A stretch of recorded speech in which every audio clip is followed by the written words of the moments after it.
今回はコットンフレンド秋冬号の掲載作品の紹介をさせていただこうと思います。で、以前から告知をしておりました、こちらの、鎌倉スワニー様とのコラボ布ですね。こちらが発売になりました。いよいよね、9月の2日だったっけね、5日だったかな、なんか最近発売されたばかりなんですけれども、このコットンフレンドと同時に発売なので9月5日かに発売になりました。すでに皆様お手元にね届いていらっしゃる方もいらっしゃるかと思います。結構たくさんねご報告いただいております。ありがとうございます。動画でね作り方だけじゃなくてちゃんと作ったものを今紹介ねできればいいなというふうに思ってますので、はい、今日も最後までよろしくお願いします。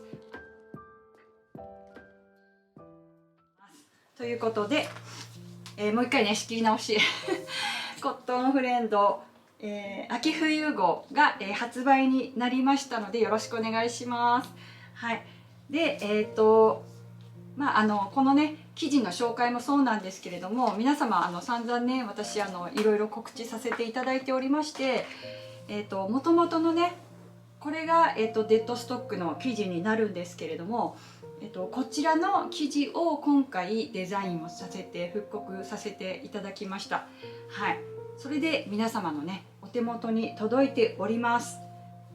過去のねそのアンティークのこのローズなんですけど、これって結構昔のって結構ローズ柄が多いんですけど、トゲがね結構あるんですよ。リアルにこういう風ななんかプツプツしてるようなものとか、ちょっと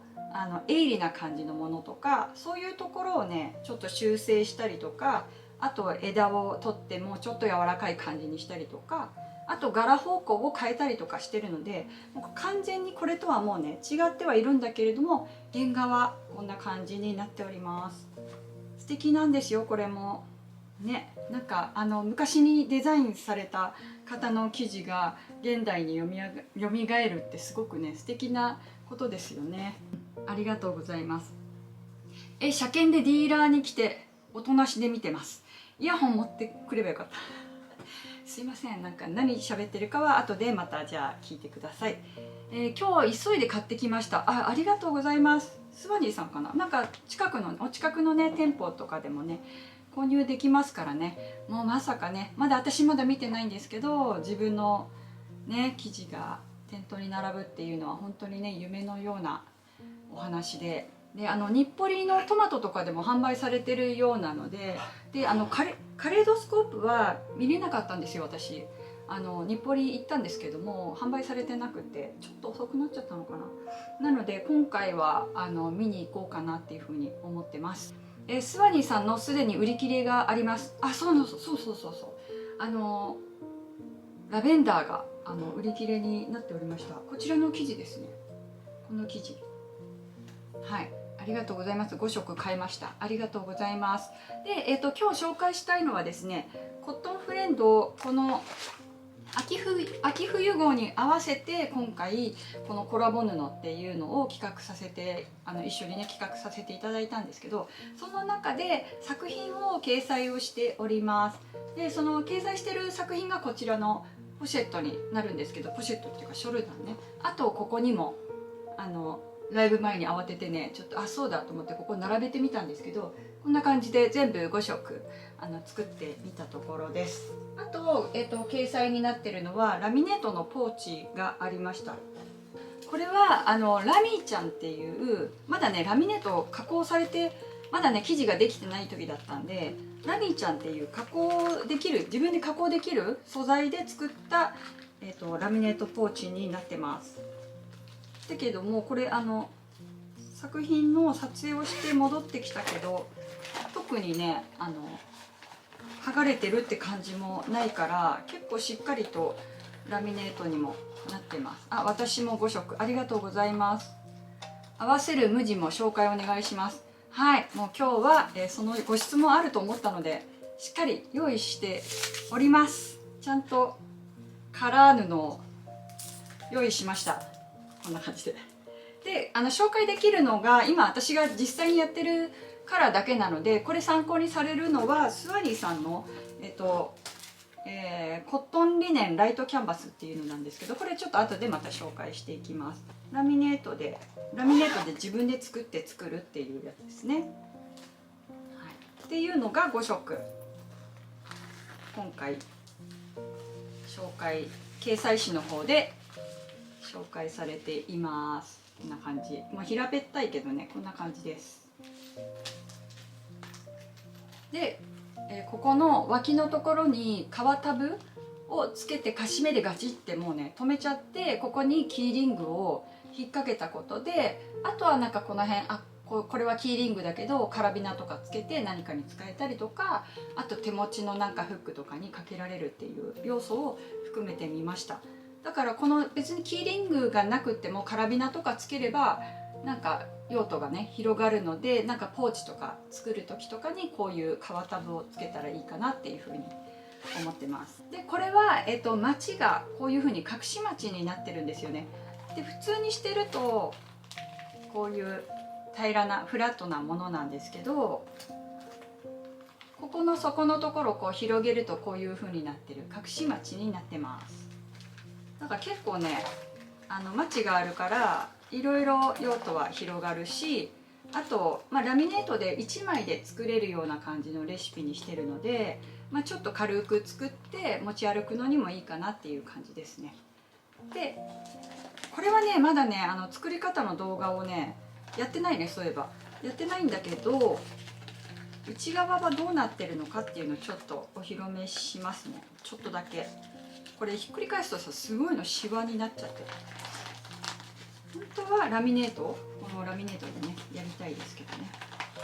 で内側どうなってるかっていうとですね、こんな感じで、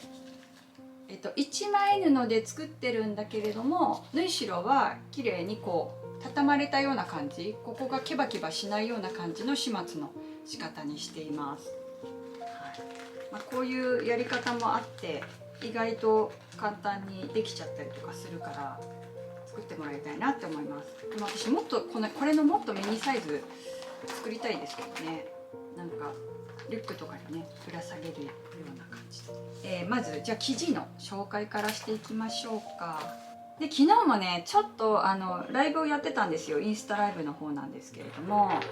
はい、で届いてる生地が今ねこちらになります。今これ広げると多分すごいことになっちゃうから、もう今日はちょっと広げずにこのような状態にしとこうかなと思うけど、広げた方がいいですか？1本ずつ時間かかってもいいから広げたの見たいですか？やっぱりなんか倒れそうで怖いんですよ。なんか前回のライブの時にこれなんかダラダラダラって倒れたんですよだからどうしようかなと思ったけど、今ちょっと明るくなってきたからね広げてみようかなね。これですよ。これ皆さん記憶しといてくださいね。これが皆さんと一緒に考えてきた布なんですけどね。ちょっと私立つか。ちょっとはい立ってやりましょうか。じゃあ行きますね。もう広げます。ちょっと画面いっぱいになるぐらい広げてみようかなね。こんな感じです。これってこっちにある方がいい感じ。こんな感じのはい素敵な生地です。でこの素材は綿麻キャンバスになります。素敵よね。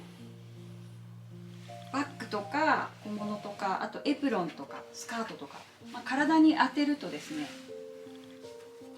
こんな感じかな。ワンピースとかにしてもなんか素敵かもね。こんな風にこんな感じになります。長袖っていうよりは袖のないこういうなんかこういうなんか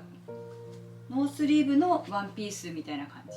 だとすごくいいのかもしれない。そんな感じですね。これはまず、色名なんですけれども、色名ね最初に発表してたカラー名とちょっと変わりまして、でこれが、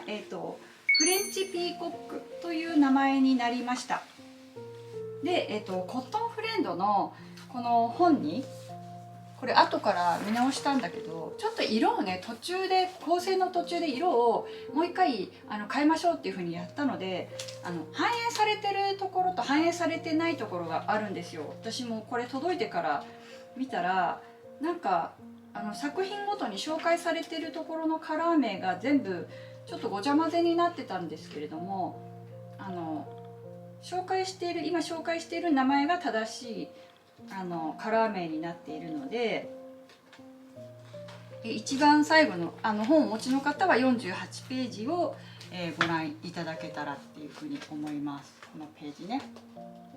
じゃあ次パープル。これパープル一番人気ですよ今のところ。でもね、皆さんこのライブを見たら、もし気になったらお早めにお求めいただくことをおすすめします。なんでかっていうとですね、もともとの生産量が少ないんですよこれ。はい、よし、じゃあこんな感じですね。ほら素敵。パープルはプロバンスラベンダー。これはねパープルはね、何と合わせるといいかっていうとね、チャコールの濃いブラウンみたいな感じのと合わせたりとかしたらめっちゃくちゃ大人っぽい感じになります。この生地すっごい素敵ですよ。1枚でやると、1枚で着たりとかすると爽やかな感じになるけど、例えば上の部分をトップスで作るとしたら、上の部分を濃いブラウンとかで合わせて、これあるかな、ここにはないか、濃いブラウンとかで合わせて、で下の部分をここの部分と切り替えてやるっていう風にしてもすごくおしゃれな感じになるんじゃないかなと思います。なんかチャコール、なんか明治手芸部の方とかわかるかな。この間明治手芸部のキットで入れたブラウンよりもっと黒い感じの色がおすすめかな。はい、でこれがパープルですね。次グリーンいきましょう。倒れないかな。グリーンね。はい、こんにちは、ありがとうございます。生地の厚さも好みでした。あ、よかった。5色購入しました。モカは3メートル購入できたので洋服を作りたいと思っていますが、じゃあ今ちょっと広げてみますのでお待ちくださいね。スワニーさんの販売日に売り切れがありました。あ、販売日に売り切れちゃったんだ。それは知らなかった。パープルかな。今もパープルカート落ちしてますもんね。コットンフレンド見ました。ショルダーに合わせて無地の生地もスワニーさんです。そう。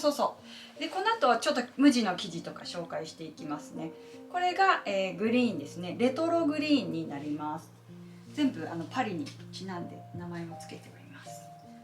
でこれ向きちょっと柄方向変えちゃってるけど、色だと思って合わせているところをちょっと見てください。私ね、これ最初見た時、これのグリーンに関しては長袖いけるって思ったんですよ。なんでかって、なんかちょっと冬物の羽織系っていうかコートみたいなやつがもうすごい、モデルさんがコート着てるイメージがね、この生地見た瞬間に浮かんできたの。だからこれはね、長袖でジャケット作るときっとおしゃれになる。長袖でロングなやつ、私が作れれば一番いいんですけど、説得力あって。でもまだそんな時間ないので、洋服得意な方はぜひ選んで作ってみてください。すっごい入ると思う。前にちゃんとボタンつけてコートみたいな感じで、ちょっと私も作ってみたいな。なんかいい型紙がないんだよね。それに合わせたナイスな型紙があれば作りたいですけどね。なんか何年か前にリネンでコートを作ったことがあるんですよ。その型紙がまだあったら作ってみようかな。そうしたら次はですね、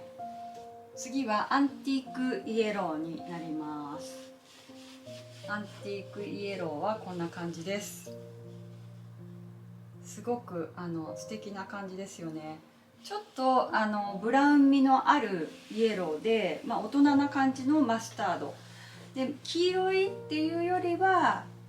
なんだろうね、黄土色みたいな感じのイメージですかね。これはトップスっていうよりは、私はボトムス、スカートのイメージでしたね。これちょっと見えないかもしれないけど、スカートで作るとおしゃれだなっていうイメージがあります。でここに例えばウエストはブラウンの生地と剥ぎ合わせてみたりとかでやると、多分すごくね素敵になるんじゃないかなっていうふうに思ってます。はい、そしたら最後、シャトーモカ、最後ね、私のお気に入り生地ですね。もうねこれ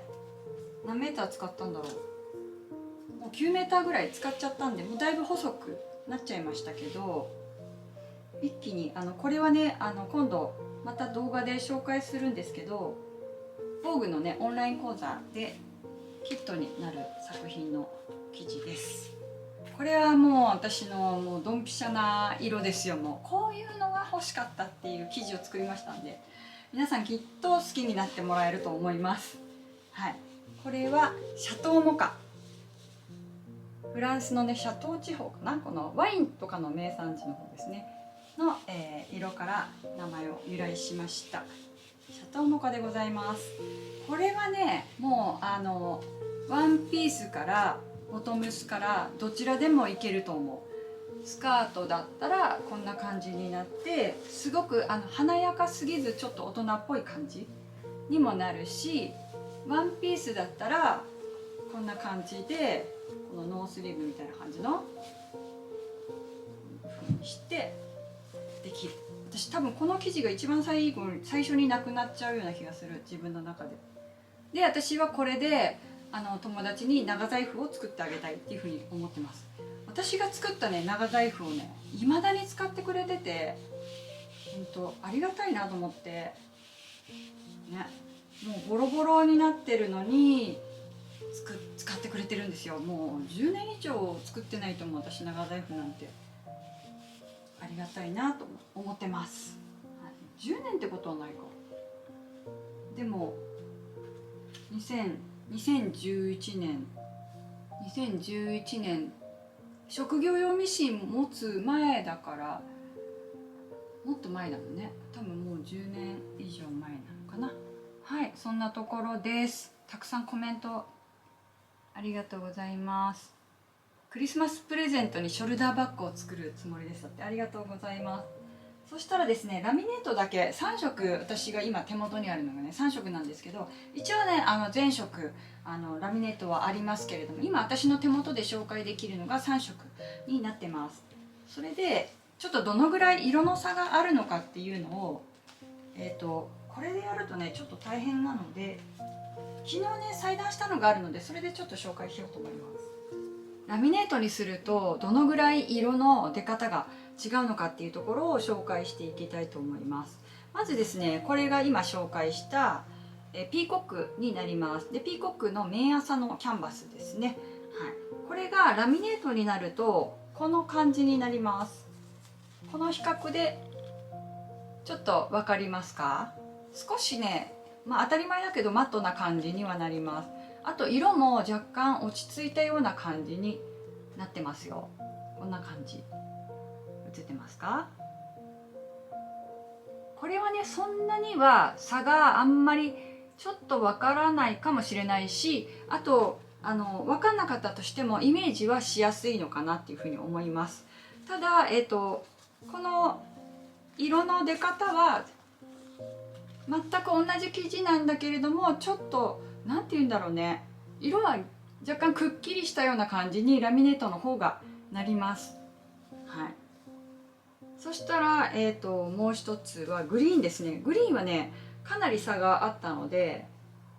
ちょっとこれ紹介したいと思います。グリーンの生地はこんな感じですね。明るめのグリーンの生地になってます。だけどレトロな感じなので、これ何とも言えない色ですよね。お手元に持ってる方いらっしゃると思うんですけど、何とも言えない色じゃないですか。これ不思議。でもこれがさ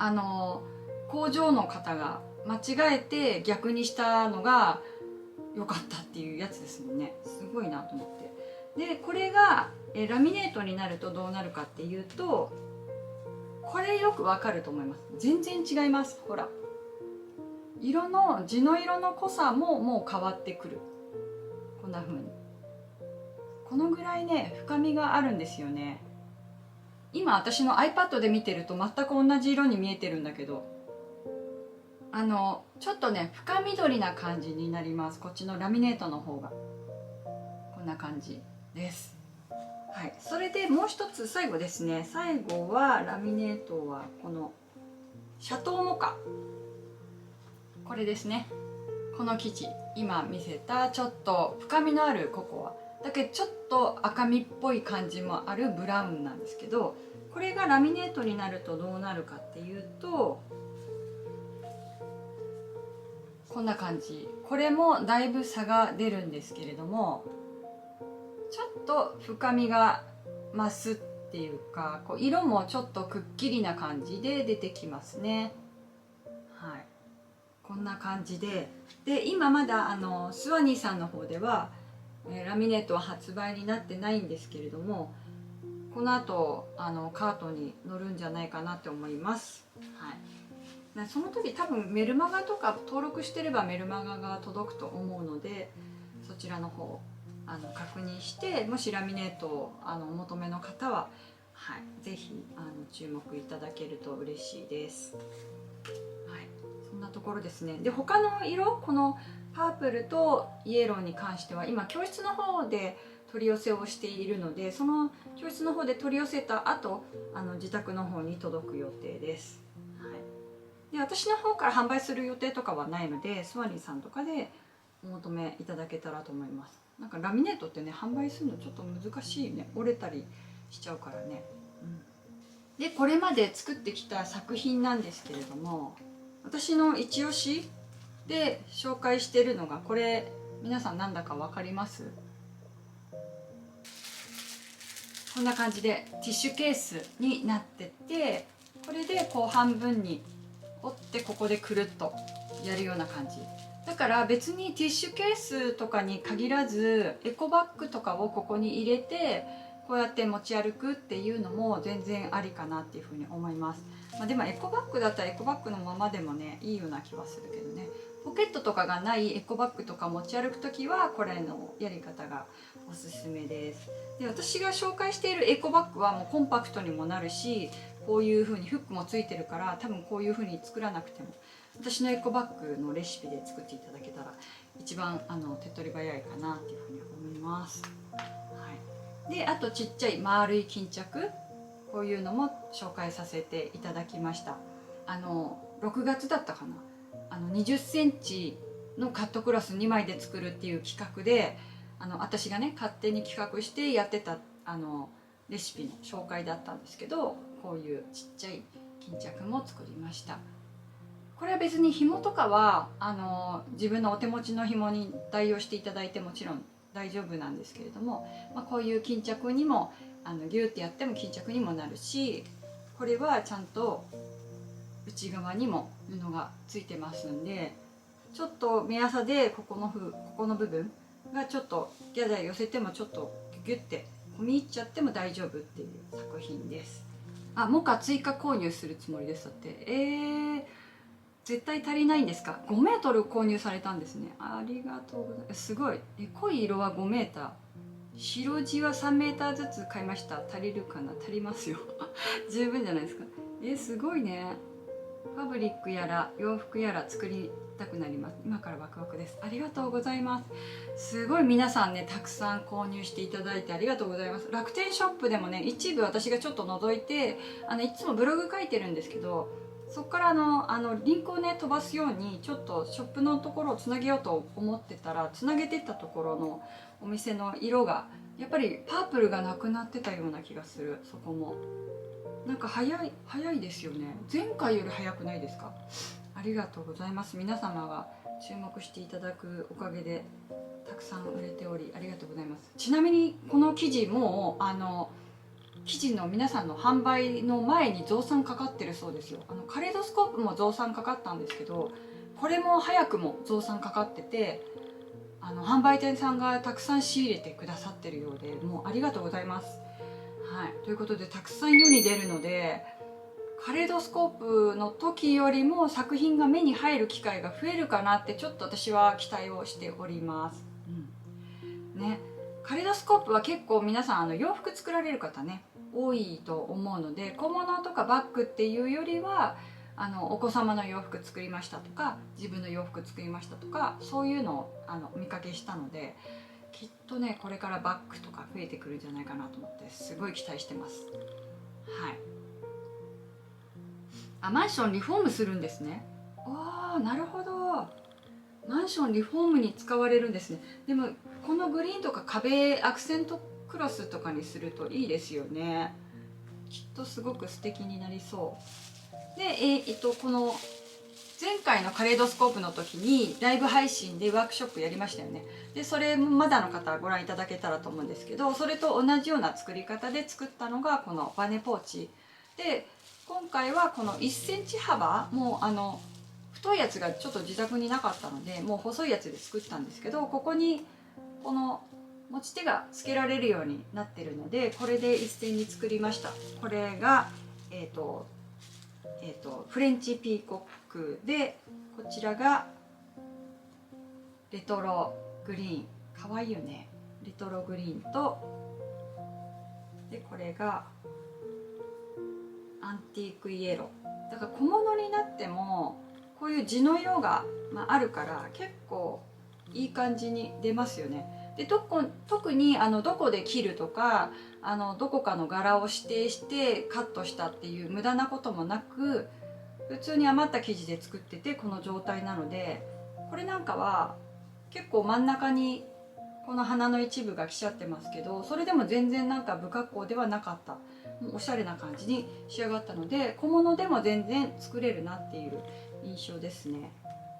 シャトーモカ、こんな感じ。私のこのね、これね大好きな配置なんですけど、何があって、この下からこの上に向かってローズがこう上に向かっていく柄っていうのはすごく品があって、私結構好きなんですよ。この布合わせとかする時の配置、生地の配置でそういう風にやるんですけど、これはたまたまこういう風になったんですけど、この配置は結構好きなパターンですね。パープルはねもうだいぶ使っちゃって余ってる生地が1枚で取れなかったので、そこで切り替えをしました。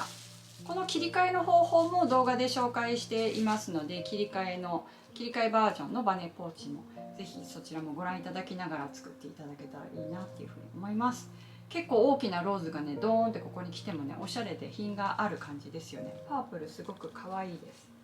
はい、でそんな感じで作ったのが今回の、こちらのポーチになります。でね、生徒さんにね意外と受けが良かったのがね、このミニ財布、これ作った方いらっしゃいます？これ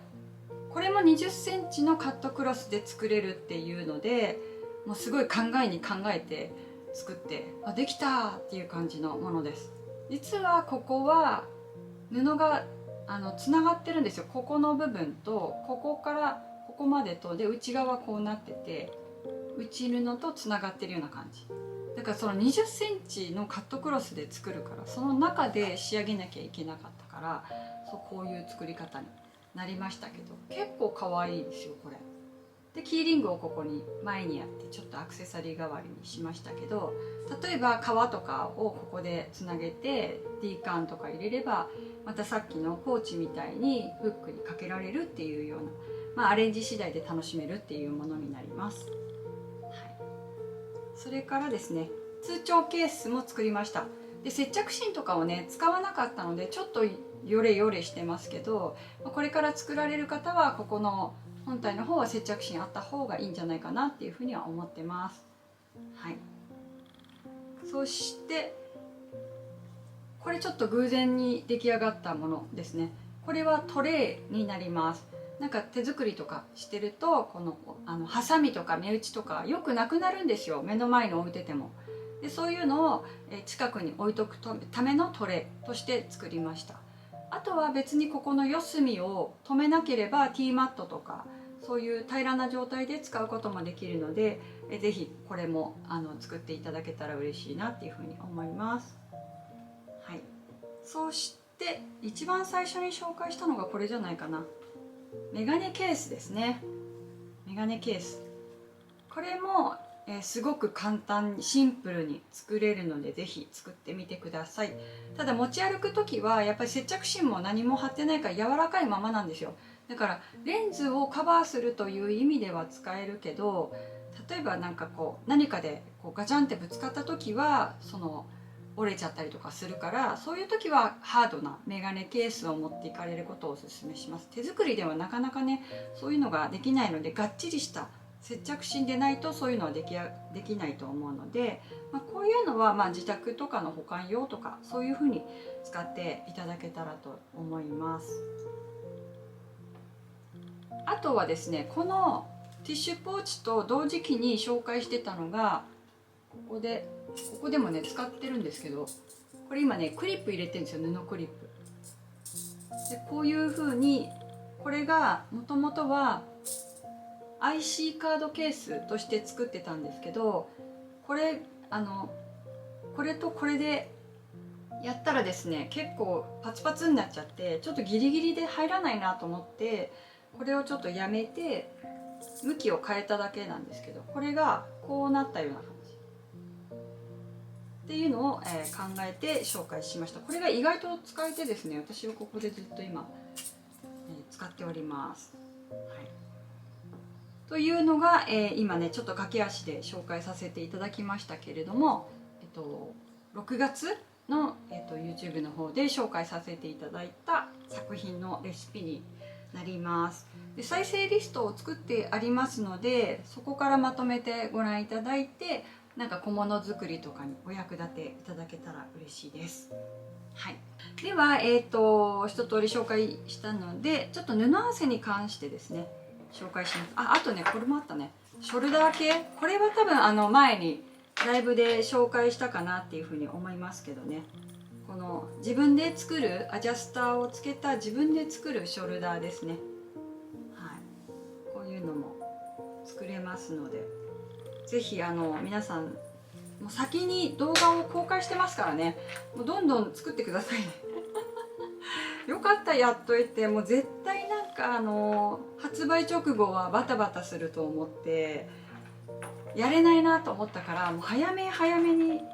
だいぶ早かったけどやっといてよかったです。だから皆さん生地が届いたらすぐ作れるじゃないですか、同じようにね。よかったなと思って。でも私ちょっと1個忘れてたこともあって、本当はスワニーさんにお願いして、その色合わせ、今回紹介したみたいなこういう生地を全部スワニーさんで取り寄せて作ってるので、なんかこの色だったら合うよっていうようなのを本当はねやりたかったし、ご提案したかったんだけど、ちょっとそこまで手が回ってなかったですね。失礼しました。なのでなんかやりたいことは全部はできなかったけど、皆さんにいろいろ一通り紹介はできたから良かったかなっていうふうには思ってます。はい、そしたらですね、色合わせの方ですね紹介していきます。でこれがスワニーさんの、サンプル帳になります。スワニーさんはサンプルを販売をしていて、なので生地を注文される際にですね、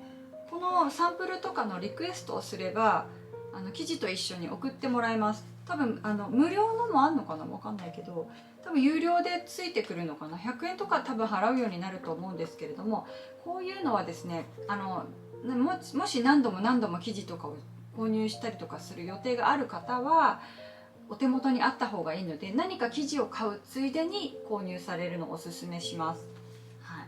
い、で、スワニーさんはねこういうカラーの展開多くって、あとはオックスとか、あとシーチングとかもあります。で私はそれごとにレシピじゃないや、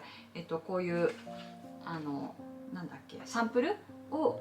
手元に置いてるので、それに合わせてやるんだけど、でもねサンプルってすっごいちっちゃいの、このもう表現するとね小指程度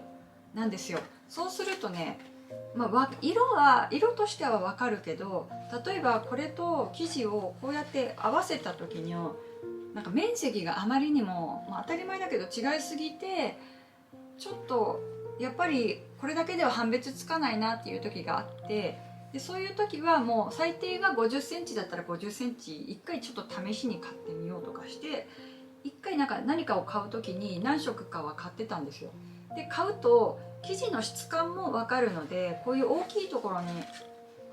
なってて分かるのは分かるけど、やっぱり大きな生地として手に入る方が分かりやすいので、まず1回はサンプルと50センチ何かを買ってみるっていうことをおすすめします。はい、いきなりなんかちょっとやっぱ送料もね高くなってかかってきますけど、いきなりなんかたくさん全部の色を買うっていうよりは、1色絶対使う、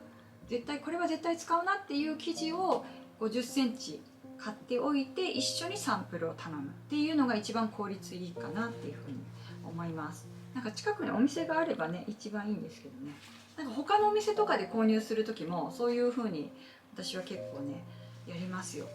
はい、はい、それではですね、色合わせの方に入っていきましょう。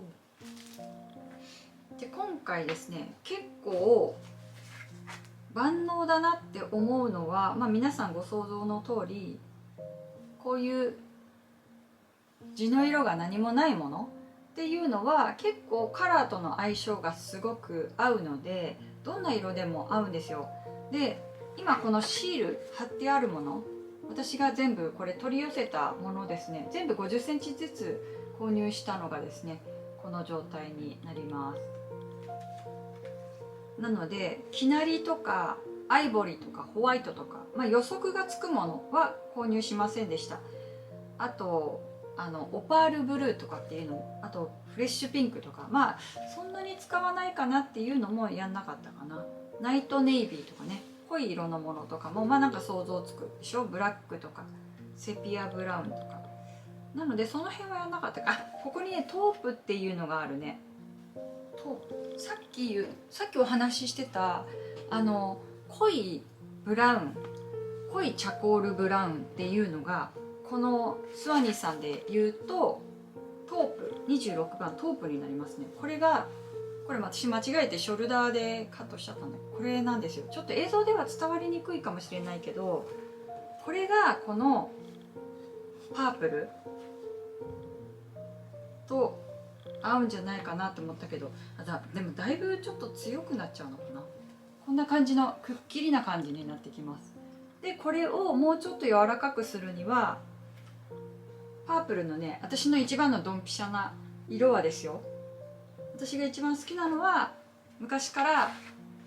一番近いのが8番の消し紫、これですね。この8番の消し紫はドンピシャ、私が大好きなやつで、昔から私のことを好きな人はあーって言うかも。こんな色です。素敵でしょ。ちょっと明るくて分かりにくいかもしれないけど、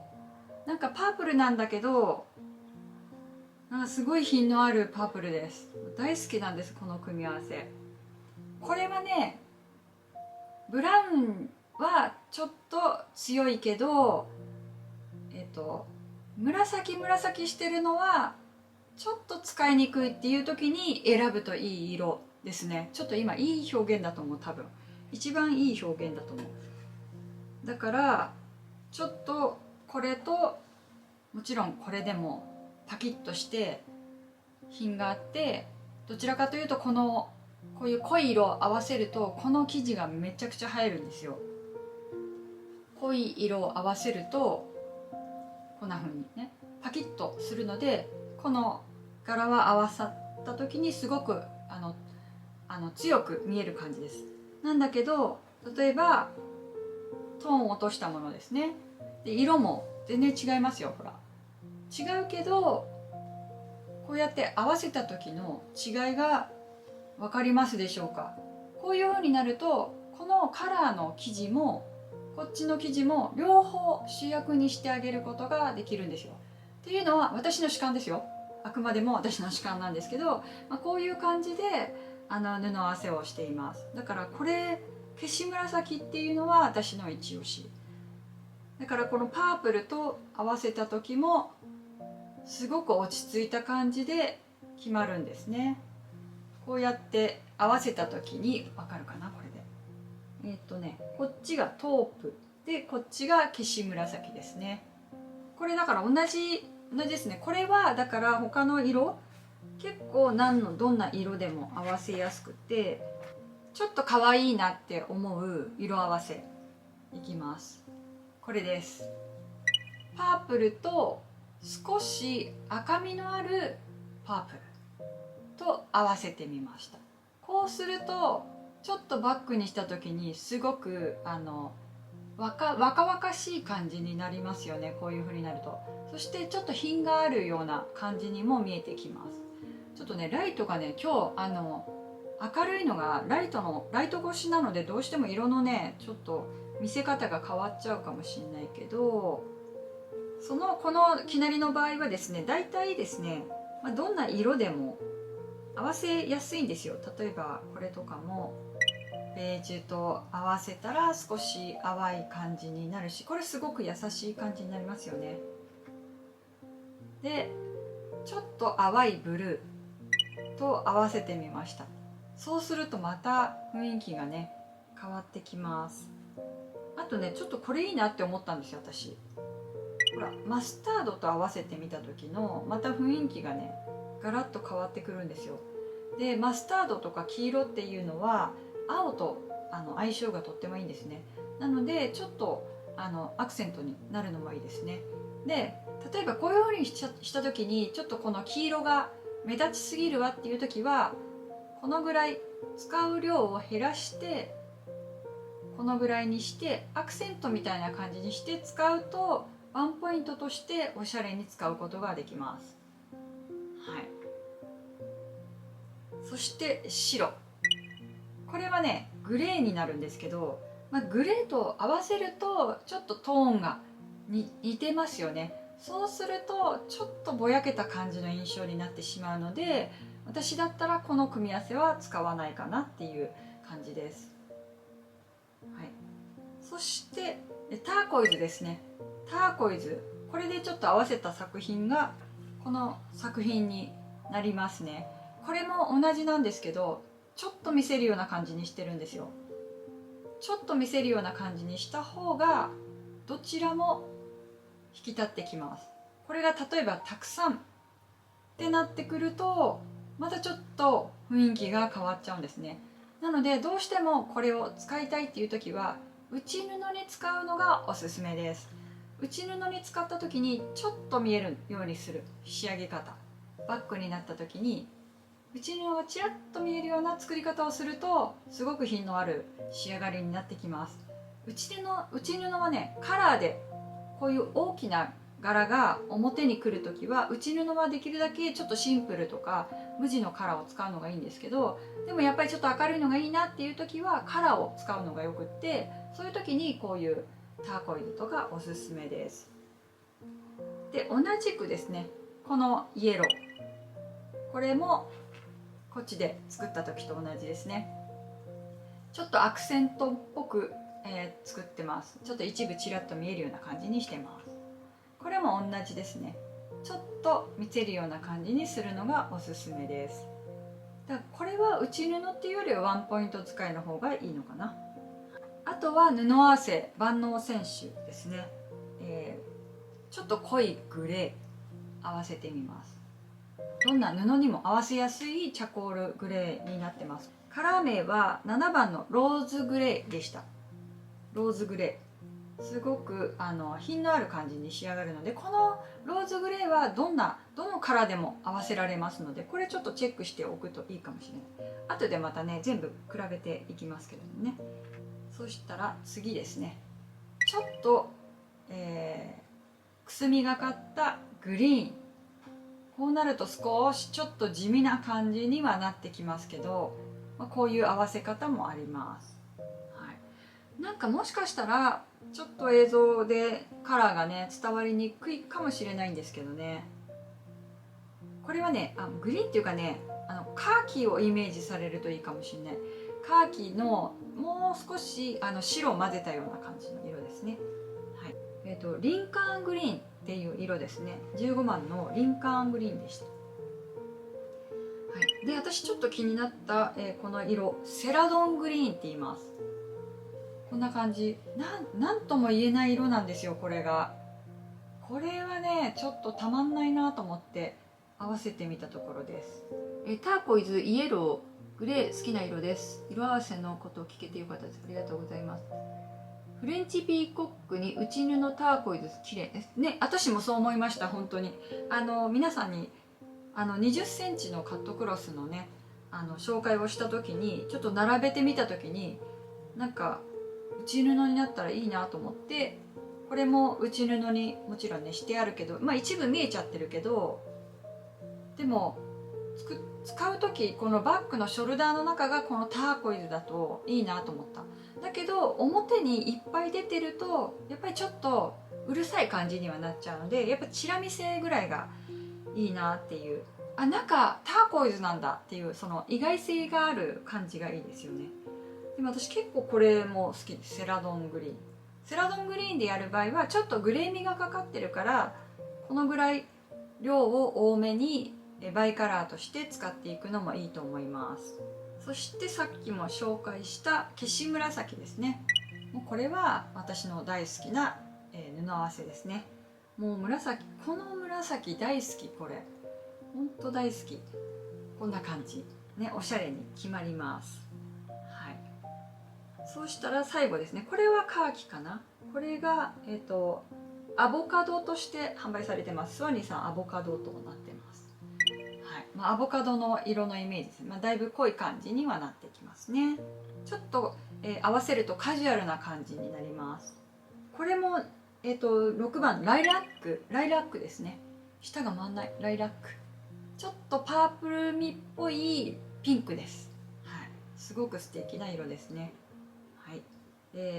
最後これかな。これ合わせてないと思う。これは逆にちょっと色が反転しちゃってちょっとこれは合わないかなっていう感じ。合わなくはないけど、そういう場合はちょっと量を減らしてアクセントに使うっていう感じで色合わせをしておくといいかなっていうふうに思います。だから結構万能なのはこういうきなりの無地のもの合わせるのが一番布合わせとしては万能だと思います。で紫もね、これ1個ずつやってたらキリがないけど、紫はねだいたいこれは合ってたんだけど合わないなって思ったのはこういう感じ。やっぱり同じようにこうやって合わせた時にこっちは合うんだけど紫は合わないっていうのはありました。例えばこれもそうですね。ターコイズ、これもなんかちぐはぐな感じしますよね。こういう風になんか合わせ方によってはできるかもしれないけど全く真反対な色なので、ちょっとこれは、作品にするにはちょっと難しいなって、逆にこれは完全に見せなくする内布としてやってみるとか、そういう感じの使い方になりそうですね。あとはね大体の色は合いましたね。このパープルでもマスタードもあんまり、ちょっと黄色系があんまり合わないですね、紫に。印象としては。あと白っぽいのもそうだし、ちょっと青っぽい感じのものが合わせやすい、そんな印象です。このラベンダーはさっきも合わせたピーコックと合わせた時と同じようにこうグレー、これ合わせやすいですね。グレーはねローズグレーになるんですけれども、もうどんな色でもドンピシャで合わせられます。これで合わせても、このアンティークイエローで合わせたとしてもすごくいい感じで締まってきて、あとはこれですね、シャトーモカ、これと合わせてもしっくり決まりますよね。そしてレトログリーンと合わせてもバチッと決まるんですよ。もう万能選手なんですよ、グレー。このグレーぜひ迷ったら一回これを購入されるといいかもしれない。私最近何でも使ってますけど、これとかもそうですね。このバネポーチの口にしてるので全部内布なんですけど、これも全部グレーにしました。ちょうどキットにしてた、キット用にねたくさん仕入れた生地がグレーだったのでそのまま使ったんですけど、スワニーさんも同じような感じの色だったので、合うかなっていうふうに思います。こんな感じ。布合わせは結構ね楽しいですよね。でね、私この、レトログリーンに一番合うって思った色がですね、実はこれなんですよ。こうやって合わせた時のそれこそ皆さんにキットを作ってたんですけど、これもめっちゃ素敵と思って、こんな感じ。ちょっと色のトーンが若干近くはなるんだけど、それでもすごい素敵って思って、なんでかなと思ったら、このグリーンのこの柄の色にこの色が結構近いんだよね。だからかなと思って、すっごい素敵なのができました。これは、おすすめです。あとですね、ショルダーでも合わせたんですけど、この淡い、グレージュですね。グレージュすごく分かりにくかったの、スワニーさんのグレージュなんだけど、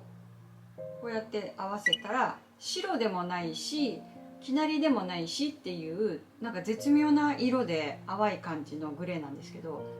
これが結構品のある感じに仕上がっておすすめです。これはね、ショルダーでも作って皆さんに紹介してるんですけど、このショルダーがこの色ですね。グレージュと合わせました。ぜひ参考にしてください。アンティークイエローに関してもやっぱり合わせにくいっていう色はねありますね。もちろん同色は合わないし、これもなんかちょっと濃い色と濃い色でちょっとちぐはぐになるし、でこれも似たような感じの色なので合わないですよね。でこれはさっき今合わせたんですけど、これはなんかドンピシャで合いました。あとこれにまた合うのがさらにこのカーキっていうか、これアボカドという名前でやられてるちょっと濃いカーキの色になります。結構ね、緑系はこの黄色に合わせやすかったです。緑系で、これは、ちょっとピンクっぽい感じになるから、ちょっと子供っぽい感じにはなっちゃうかな。これは、合わなくはないけど可愛い感じになりますね。ちょっと色が濃すぎるかな。で、淡いカーキ、これはやっぱりグリーン系すごく合いますね。やっぱりこの生地の中に緑が使われてるので、グリーンは合わせやすいかなっていうふうに思います。なので迷ったらちょっとくすんだグリーンと合わせられるといいと思います。これもすごく私の好きなセラドングリーンですね。この組み合わせもめっちゃくちゃ好きでした。で、さっき紹介した消し紫との相性も抜群です。私結構この組み合わせで前もねよく布汗紹介しててバッグ作ったりとかもしてるので、消し紫との相性もドンピシャです。とってもおすすめです。あとはこれマッシュルームっていうカラーで売ってます。これも品のある感じになってます。はい。あとこれは合わせたかな。これも水色と合わせてますけど、この色がウェッジウッドブルーという、名前17番ですね。ウェッジウッドブルーです。これもすごく素敵でした。はい。あとちょっとカットクロスじゃなくてこの切った状態になっちゃってるんですけど、これでエコバッグを作ろうと思ってて、このグリーンも素敵で、ティールグリーンというカラーです。ティールグリーン、これもすっごい素敵じゃないですか。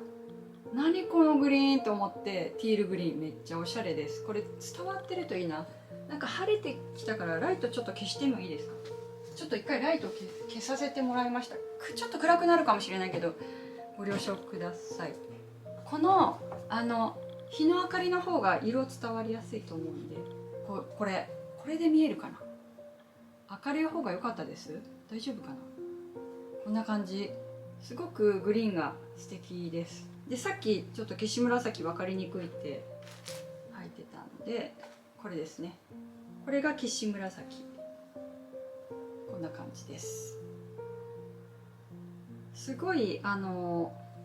おすすめなカラーです。消し紫。明かりついてる方がいいですか。大丈夫ですか。もうまた暗くなってきちゃうと思うけど、そろそろね締めたいと思いますので、なんか布汗って結構考えちゃうと難しくなっちゃうと思うんだけど、なんかいろんな色と合わせてみて楽しんで見ていただけたらと思います。で、あとはサンプルをね取り寄せて試しにやってみるとかね、是非参考に、今回のライブも参考になれば嬉しいです。はい、なのでちょっとこの生地だけたくさん買っても合わせる生地がないとなかなか進まないと思うので、よかったらスワニーさんの、綿朝キャンバスで、ちょっと取り寄せてみるとか、もちろん布好きさんかなもう同じような感じのこのカラー展開でこのサンプル帳販売されてたんですよ。で私購入しようと思ってたんだけど、なんかその100円のために購入するんだったらなんか生地と一緒の方がいいなと思って、それを考えてたらもうだいぶ経っちゃって、結局まだお買い物に至ってないんですけれども、多分同じような感じのカラー展開で扱ってるショップさんたくさんあると思うので、今回販売店様が、扱ってるところでもこういうカラー展開あると思うので、ちょっと今回色の参考として紹介させていただきましたので、スワニーさんじゃなきゃいけないってことはないので、なんか利用されてるショップさんとかで是非使って販売されてるものでやってみてください。はい、ということで今日はこんな感じで終わりにしたいと思います。伝え忘れてることはないかな、大丈夫かな。スクショしたいのでサンプルをもう一度、はい、スクショ。そうこのシールが貼ってあるのがちょっとねタイムラグがあるからね、これがちゃんと映ってるかわからないのでしばらくこうしてていいですか。映ってれば、この丸がついてるのが私が今回紹介して実際に、購入したものです。で一回ちょっとショルダーだけ背負ってみたいと思いますね。でこちらの作り方の動画も公開予定があります。もう編集を終わって公開予定なんだけど、ちょっといろいろスケジュールがあるので、あとこれ掲載作品なので一応本の方を優先したいので、1ヶ月後、発売から1ヶ月後ぐらいをめどに作り方の公開をしたいと思っております。なので、10月の上旬ぐらい、下旬よりは上旬ぐらいの方がいいかなと思ってるので、その頃を目安にされてみてはと思います。で今、ショルダーこの長さにして今この状態なので100センチでできるような感じにしてるんですよ。だからこれをもっとこう上にしてこんな感じにして、もうちょっと短くサコッシュっぽく使うこともできますので、なんかお好みで、使い分けて作り分けてみてはいかがでしょうかという感じです。でこれはね後ろ側にポケットがついていて、このところとこのところと仕切りがついてます。で結構今回のバッグ大作なんですよね。だから結構ねいつも長いけど、長尺になりながらもちゃんと分かりやすいようにチャプターもついてるので、是非本がお手元にある方は一緒に見比べながら作っていただけたらと思います。特にちょっと、やりにくそうになるのがこの持ち手の部分ですね。結構短くしてます。わざと短くしておりますので、こんな感じで 2way で使えるようにしたので、こんな風に 2way に使った時もこういう風にちょっと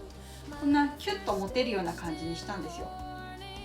だからそういう時はちょっとショルダーを後ろのポケットとかに入れてこんな風にして、腕通すのはこんなぐらい短くなっちゃうけど、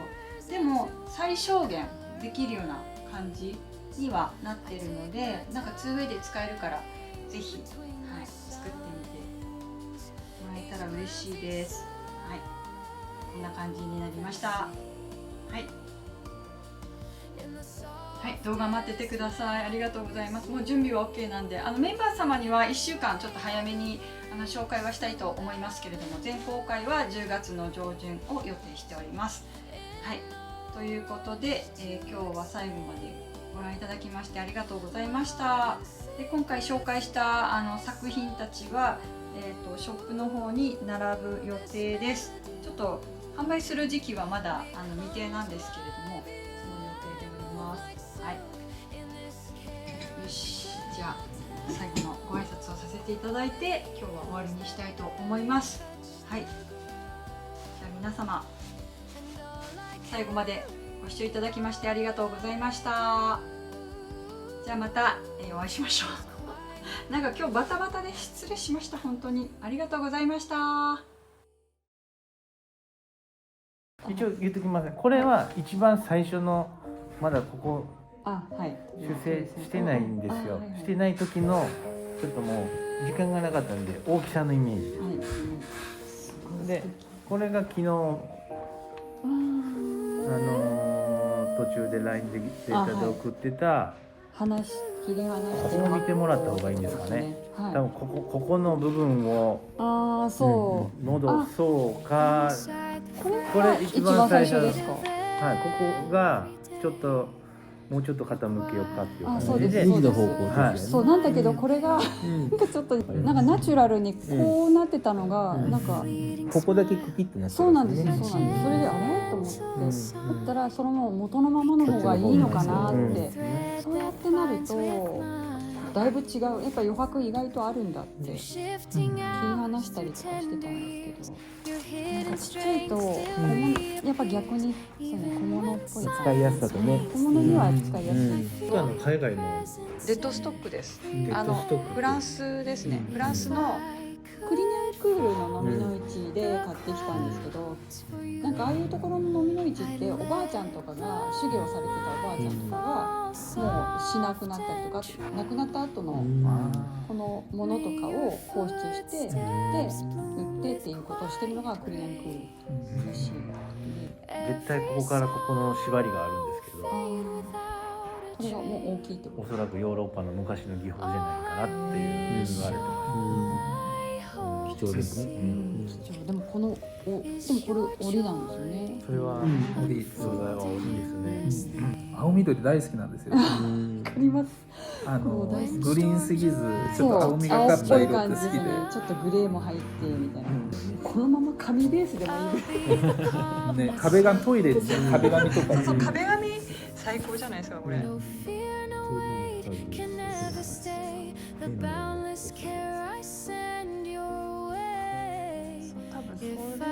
逆向きがありましたよね、鳥の。あ、これ逆向き、これですよね。はい、上と下と上と下とでバランスよああ、そうで、これってカス残しって言ってもそのまま糸そのままの色目を残してるタイプで、通常プリントってこれ真っ白にして脱色するんですよ。でそうするとパチッとどっちかといえば綺麗に出る。でこの明朝のそのまんまの上にプリントするとちょっとこういい意味で沈み加減になるんですよね。だからまずちょっとこうどっちの方向どっちもいけるんで、No crown, no throne, no fleeting name could match the warmth your soul became. For love is quiet, love is free.